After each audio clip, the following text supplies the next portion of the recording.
joined today with Nathan. Nathan, what's your Instagram handle? So I am at NT91 Photography. I'm a Manchester photographer, fairly new on the scene, only been doing this around 18 months, 2 years. So yeah, thanks for setting this up, Luke. Yeah, no problem. I'm Luke, obviously, aka Luke Flies. I've been doing street photography now for the last 6 months properly, where I've been doing portraits, street portraits, and obviously my sort of street photography. Met Nathan through one of the groups I'm an administrator in, MPC, or Manchester Photography Collective. I will post the link for the Instagram account under the video.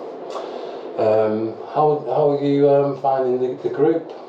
You know what, it's a really good community spirit. I think definitely taking it offline and meeting up with people. I mean, photography, as you know, it's one of the least toxic places on the internet. It's still a space where everyone's really supportive and kind, but interacting with people, just having a good time, having a good chat. Very, very kind of casual. You know, there's no sort of deadlines to meet or no rules to follow. It's just great to meet people. Yeah, well, I got involved from finding out about it on Instagram. Like I'm assuming you found out through Instagram. I took part a couple of walks, and then I kind of ended up becoming one of the admins. It's a great opportunity to meet other photographers. Everyone's got different styles, different approaches on photography and different skill levels.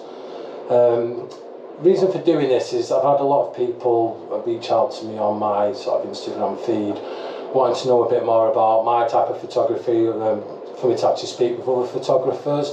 I've had quite a few questions on my work with models, which I'm going to cover on the video, like how I got into that and how I meet models and stuff like that. My type of photography is kind of unique to a lot of other people's. A lot of it's unplanned. I don't really go out with the aim to shoot a particular type of style like some photographers do. Do you have a particular preference when you're doing your photography?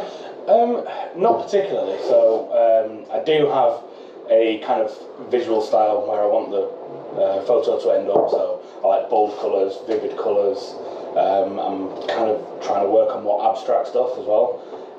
Some of my more artistic side of it. But when I go out, I think I'm a bit like you. It's more about just spotting the opportunities, and you know, sometimes no plan is the best plan. Yeah, but you're not pinned in or forced to sort of just look for that one particular shot, are you, that way? Whereas when you go out with an open mind and sort of nothing to sort of plan, I mean, you obviously got visuals in your head of how you want it to turn out or certain things you're looking for, but because you've got that flexibility, you can basically go, I can do that. Whereas like if you're going out and you're just wanting people with shadows, you're sticking around certain spots. Or if you're wanting certain coloured vehicles or coloured of people, like people wearing like yellow outfits or red outfits, and that, then you kind of restricted. But it's not necessarily a bad thing. I mean, everyone's got their own sort of unique sort of style. Yeah, I mean, you could spend all day looking for the perfect shot and not get it. And then be extremely upset, can't you? Yeah. And then, you know, time is very precious, and you know, obviously you've got a lot of shoots going on, I've got a lot of stuff going on, so when you do have a moment just to kind of walk around the city and, like I said, spot the opportunity, if you're looking for just one shot, you're probably not going to get it. Well, we've been out a few times together just on our own, but we've also been out a few times with the group, haven't we? And it's great being able to, like I said, have that versatility when you're doing it. Yeah. In regards to sort of like portrait sort of stuff, do you enjoy doing portraits? Have you done much of that? So I'm kind of now branching more into that. So I've historically been more kind of candid street photography, architecture, typically subjects that are not moving, and you don't have to ask them permission, like buildings are not going to say no to you. Not yet anyway. But I'm kind of moving into that space now where I do want to do more portrait work. There's some fantastic people I follow that are actually really inspiring, and yeah, I mean, I've started branching out a little bit. It's an interesting step in photography because I think everyone kind of moves that way, but I don't think a lot of people, unless you're incredibly extroverted, start off that way. Yeah. Well, I found doing it, like you said, with the candid sort of stuff, just seeing people deep in thought, playing around on the phones, that kind of thing. And as I got doing that, I started framing up the shots. Some of them look really cool, and I thought, you know what, let's see if I can start doing that, approaching people. And then I did that a few times, and then I thought, you know what, I'd really like to do proper dedicated shoots with people. So it kind of circles back to what I was talking about before, like how do I find my models? Well, I find my models either on Instagram or TikTok. There's quite a few Facebook pages, sort of groups where models who want to work with photographers and photographers who want to work with models will basically make a post and you can contact them, and then you can basically get something arranged that way. Yeah. I've also used a site called Purple Paw, which is a fantastic resource. It's also good at looking at other photography styles as well. It's not, I mean, it is mainly for connecting photographers with models, but it's good to get a sense of, because on Instagram, I mean, a lot can be kind of lost in the noise, especially with my algorithm, so it just feeds me everything. It's kind of all over the place, but Purple Put's a really good platform to kind of put sets together. So I found with that, as I built out my profile, I had quite a few models initially reach out to me. Unfortunately, a lot of them were down south, which is just not feasible, being in full-time employment in the week. It's a really good opportunity as well, though, to sort of leave each other feedback once you do have that photo shoot as well with each other. You can get a gist of what their sort of style is. They can post what the preferred type of photography, modelling is. It's like you can have like fashion, would be like lingerie modelling type sort of stuff. There might be sort of alternative, all the way to like your sort of artistic nude, that kind of thing. And obviously as a photographer you can list what you're comfortable in wanting to do as well. Like my main focus is sort of street fashion, or as I like to call it, urban street fashion. I don't know why I like using that word urban. I think it's just to sort of drill the fact that it can cover a vast genre of fashion, so you're not just stuck with people wearing tracksuits or your sort of your trendy type, your Northern Quarter trendy type. It covers like alt goths, it covers that vast variety. I mean, like, obviously me living in the Northern Quarter, you do see some wonderful styles, wonderful unique styles, and you know, it's great to go out and stop people and say, wow, that looks totally unique. I was drinking in Mackie Mayer the other night, and a guy sat next to me who was going to the Tool gig, and he just had this incredible jacket on, and I was like, so when we talk about approaching strangers to ask them if you can take the portrait, it wasn't the best approach, because I just said, oh, you're beautiful, can I take a picture? Which is, you know, it's not going to work on everyone, but it was genuine. Well, I think generally the best approach is to be genuine, but I think it's good to kind of work on a sort of script that you can recall off the top of your head. Doesn't always work, as Nathan seen me do. So basically, I will go up to them and basically say, I really like your style, and I'm a street photographer, and I like to stop people on the streets and take pictures of people I find interesting, or like they've got an cool or interesting design, not design, like an outfit or whatnot. Basically, they just look interested and that. I seen one guy wearing this really cool bowler hat and blazer. I went over to him and basically became a little nervous schoolgirl, and came out, like my mind went completely blank, my train of thought disappeared, and words that were very high pitched and very fast paced came out of my mouth, and the poor guy was extremely intimidated and pretty much ran off. Yeah. So yeah, because also you are quite tall. You've got quite a big camera, and you kind of pop out of nowhere sometimes. It's like, hello, can I take a picture? Other than that, it's like doing the sort of portraits. You've been there when I've been stopping people. It's just like I said, it's nice to have a sort of a routine. You don't have to literally stick to that routine each time, but if you've got the basis, it just flows a lot easier when you actually are stopping people, because the worst thing you can do is sort of stop them and then not really come out with what it is you're trying to achieve.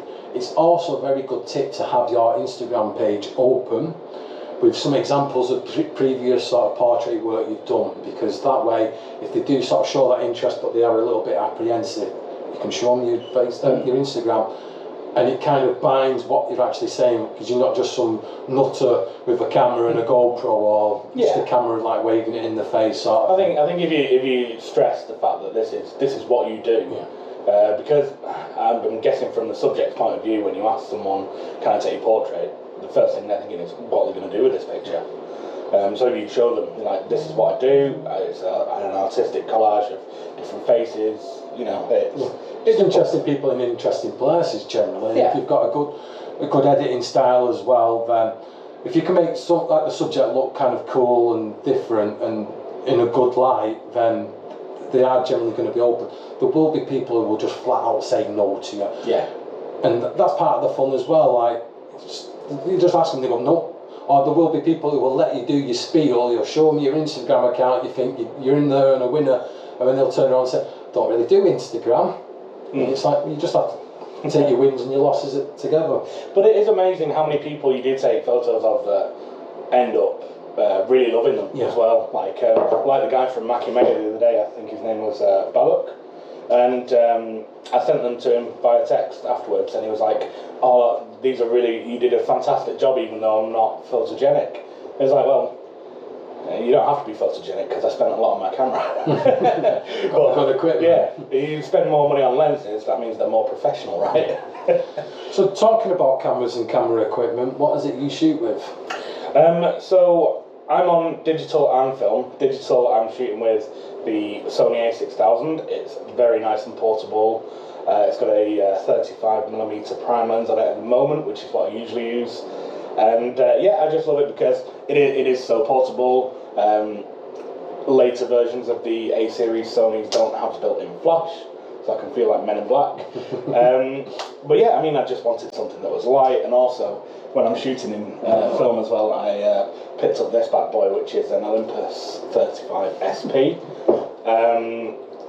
It's like a kind of budget version of a rangefinder camera, which this was a great little find from Real Cameras in the Northern Quarter. I've not shot film since I was a kid, and you know, they were just disposable cameras that you used to send off. But I developed my first film the other day, and you know, I'm stunned with half of the results, and the other one we won't talk about. That's it. Yeah. Yeah, I've not taken the jump yet to the sort of analog film stuff. I'm still kind of getting grips with my camera, and I'm shooting on a Canon R6 Mark II. I did upgrade from, what do you call it, EOS 250D, which is... It's an SLR, isn't it? It's DSLR, it's not mirrorless, it's entry level, but it has the touch screen that comes out, and it's a very, very capable camera. I've seen some extremely cool shots, more from other people. I found it a little bit limiting because I do a lot of sort of evening and dark type stuff, which I found having the full frame mirrorless camera does have that much better quality at night. But yeah, that's what I kind of started off on. Well, technically, actually, I started off on a mobile phone, which I think a lot of people kind of do these days. And it's just obviously a lot easier to carry around a camera phone than it is a proper camera. The only problem is it gets very difficult, and grey lines can be passed when you're doing candid stuff, or if you're trying to stop people for a portrait with a camera phone. It looks it can be interpreted as very creepy. It's just a different it's just a different beast altogether, but I would never say that you need to spend loads on a camera to get into photography, because you can have the best camera in the world, but if you don't understand composition or lighting or how to change the settings the right way, you're not going to take good pictures. So the more important thing is to watch the YouTube videos, read the books, read up on it. I know some fantastic Manchester photographers that only take pictures on the phone, and you know, these people with I mean, it's not all about followers, but more followers than me and you put together, and are featured by like all of Manchester Evening News, I Love Manchester, all these pages that love their work.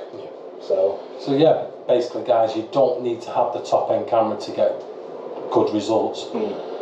I would say though, lenses are as important, if not more important, than your body.